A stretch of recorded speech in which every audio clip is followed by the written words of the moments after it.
I decided to give a presentation on Eve because a lot of women that I talked to were really intrigued by Eve, and I know I was myself.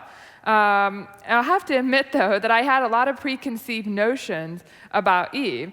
She was kind of the original bad girl of the Bible, and the legacy she left was really one of sin and despair for all mankind, right? That's what most people associate when they think about Eve. And I thought, how is that going to relate to me? I mean, how is that something I can really learn from? But you know, what I discovered was that Eve really has two legacies. And those two legacies are this. She had a legacy of sin and despair. Her actions condemned the world. But as we'll see, she also had a legacy of salvation and hope, because it was through her seed, Jesus Christ, that the world would be saved. And so she has two very important legacies. So what we're going to do is look in detail at these two legacies and see how they apply to our lives today and help us determine the legacy that we want to leave. So to do that, we're going to turn to the 7 seeds of history, of biblical history. And that's something that we talk a lot about at Answers in Genesis at the Creation Museum, and they're really 7 milestones throughout Scripture. And these are going to help us understand more about Eve. Now, Eve obviously is only present in bodily form in the first 2 seeds of creation and corruption. And we're going to spend the majority of our time focused on these because they're foundational to her legacies. But the remaining 5 seeds are also very important for Eve's legacy, and especially understanding that legacy of salvation and hope. So we're going to talk about all of these today.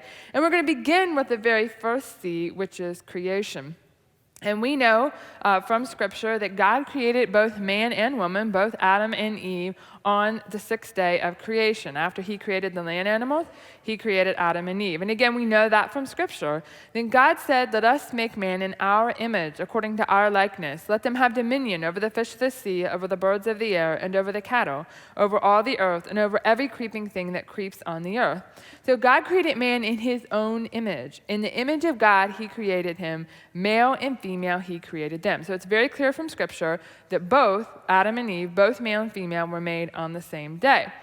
And we go to Genesis 1:28, then God blessed them, and God said to them, "Be fruitful and multiply, fill the earth and subdue it. Have dominion over the fish of the sea, over the birds of the air, and over every living thing that moves on the earth." So what we see in chapter 1 is basically a summary. You get a summary of what was created on each day. And then what chapter 2 of Genesis does, it sort of takes us back in time, and it specifically talks a lot about the creation of Adam and Eve. It really focuses on that. And it's important that we know these details, both from a human perspective, because after all, this is our origin, but also from God's perspective, because we are the crowning glory of creation. We were the only ones created in God's image to have a relationship with him. And, God, after he created, man and woman, he said to them, they're to be fruitful, they're to multiply, to have lots of kids, right? They had the job of of helping to fill the earth and subdue it. They were to be stewards of everything that God had created. They were over all of it. They were the crowning glory of his creation.